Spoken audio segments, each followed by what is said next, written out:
Hi, and welcome to FamilyTherapist.org, where our programs get close to you and give you something that's personally practical and immediately helpful. You are the best thing that's happened to you. We just help bring out that beautiful person inside you. Now, here's Opinions with life coach Johnny DeHassett. There's something more unsettling and more tragic than dying, and that is the fear of never having been really alive, never sensing the beauty of life.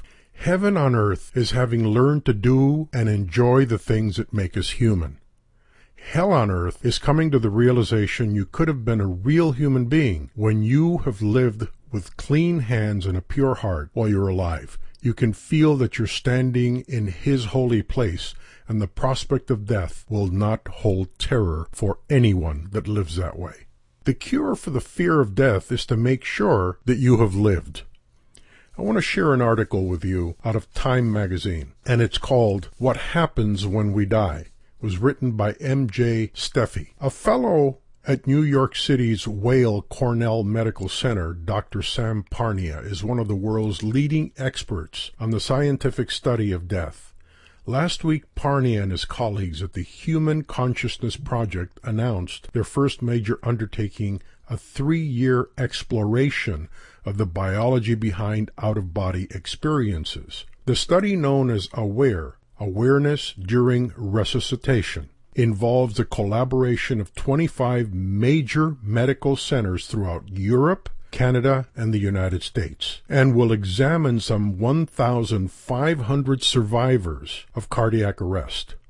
Time spoke with Parnia about the project's origins, its skeptics, and the difference between the mind and the brain. Parnia was asked, "What was your first interview like with someone who had reported an out-of-body experience?" His answer, eye-opening and very humbling, because what you see is that, first of all, they're completely genuine people who are not looking for any kind of fame or attention. In many cases, they haven't even told anybody else about it because they're afraid of what people will think of them. I have about 500 or so cases of people that I've interviewed since I first started out more than 10 years ago. It's the consistency of the experiences and the reality of what they were describing. I managed to speak to doctors and nurses who had been present, who said these patients had told them exactly what had happened and they couldn't explain it. I actually documented a few of those in my book, What Happens When We Die, because I wanted people to get both angles, not just the patient side, but also the doctor's side, and see how it feels for the doctors to have a patient come back and tell them what was going on. There was a cardiologist that I spoke with who said he hasn't told anyone else about it because he has no explanation for how this patient could have been able to describe in detail what he had said and done. He was so freaked out that he just decided not to think about it anymore. Let's say that you were in deep sleep in your bedroom, unconscious, deep sleep, and for some reason you had a memory when you woke up in the morning of what your wife was doing when she got up in the middle of the night, and you knew the details of what clothes she was wearing, what she did, what she said, and everything else, but you were in deep sleep. I would think then that there's a consciousness beyond our awareness, and I think that's what they mean between the brain and the mind. That maybe information is being stored spiritually in our souls or our spirits, the force that gives us life inside our bodies, and the organ that sits at the top of our head. And that makes life pretty interesting at that point because it opens up a lot of questions, exciting questions. Ooh, does that mean I have a consciousness after my body is no longer functioning and I'm clinically dead? Does it mean then that I still have an awareness of what's around me and I can see things? That would be pretty interesting because that would give us an inclination that there is some kind of life after death, if that were the case. What are the things that you must have to do so you can feel that you've lived? And there are basically 3. Belong to people, accept pain as part of your life, and finally know that you've made a difference.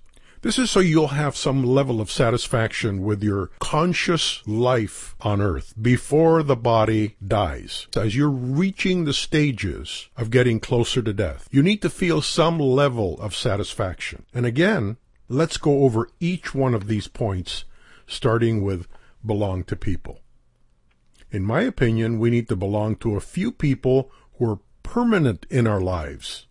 Having a lot of acquaintances that we talk sports or exchange recipes with is not a substitute. These are people that we call friends. We have to be prepared to take off our protective armor we wear to keep the world from hurting us. And we'll call it a facade. I've heard many different ways of explaining it. It's basically not letting people reach us emotionally. Well, we need to take it off. Why? Because we have to be ready to accept pain, or we can never feel hope or love. If you're not ready to feel, which includes feeling pain, you'll never know hope, love, or joy. Then there's different levels of pain, and I want to share one with you, and that's called soul pain, deep pain. Usually the result of a traumatic, painful event is called soul pain. This is the type of pain that hits your deepest insecurities. On the outside, you may seem fine, smiling, and acting normal, but inside you're grieving and hurting. Soul deep pain may not be reflected on the outside, but can typically be seen in the person's eyes. They tend to look blank and hollow despite their seemingly genuine smile.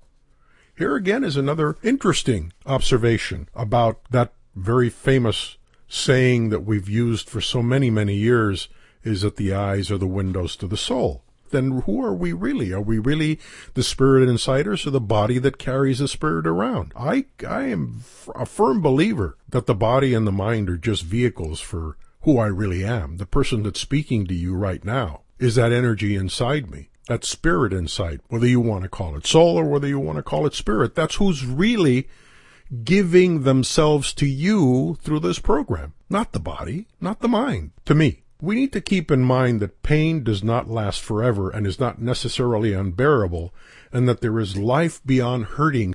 Lastly, know that you have made a difference by helping others, being a mentor, or help those who want to help others. Life is a work of art. Pay loving attention to its details and you will be able to take pride in the finished product. I'm going to repeat the things that you have to do so you can feel that you've lived so as not to fear death, and these are 3. Belong to people. Accept pain as part of your life. Know that you've made a difference. Harold Kushner wrote the book When All You've Ever Wanted Isn't Enough, from where many of my program notes came, and he explains in great detail about how not to have fear in this book about death.